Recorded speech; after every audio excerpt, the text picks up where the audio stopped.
Différents points de vue. On va parler économie. Devenir propriétaire au Maroc. Votre rendez-vous avec Smapimo, le grand salon de l'immobilier marocain à Paris du 23 au 25 mai. Paris, porte de Versailles. Votre rendez-vous avec Banque Populaire. À vos côtés pour prévoir votre avenir et protéger vos proches. Banque Populaire, la réussite est en vous. Votre programme avec Magnolia.fr. Changez votre assurance de prêt et économisez sur Magnolia.fr, comparateur en assurance de prêt immobilier.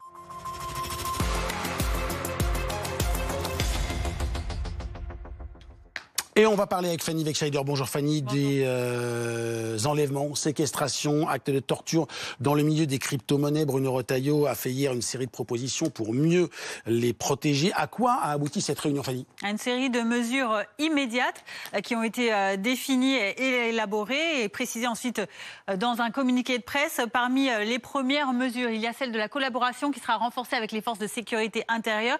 Ça passe par une protection renforcée des personnes qui sont menacées, par un accès prioritaire qui leur sera donné au numéro d'urgence de la police, le 17, ou encore à une consultation de sûreté des domiciles qui sera dispensée par les référents sûreté de la police et de la gendarmerie nationale. Autre mesure également proposée, celle de briefer sur la sécurité ces acteurs les plus concernés ainsi que leur entourage.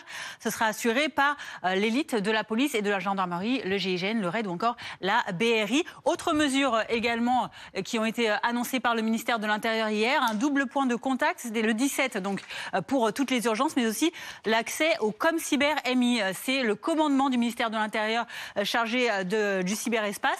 Il s'agira également de former les policiers et les gendarmes à la lutte contre le blanchiment des cryptoactifs. Est-ce qu'il y aura, Fanny, d'autres mesures après celles que vous venez d'évoquer? En effet, le ministre de l'Intérieur a promis que dès lundi, il mettrait en place des mesures à court terme pour prévenir, pour dissuader, pour empêcher cette criminalité. Ça passe par la sécurisation des actifs et des passifs. Ça passe également par un renforcement des techniques de traçabilité, également par le déploiement des bonnes pratiques adaptées aux cryptoactifs et des mesures de vigilance et de sécurité.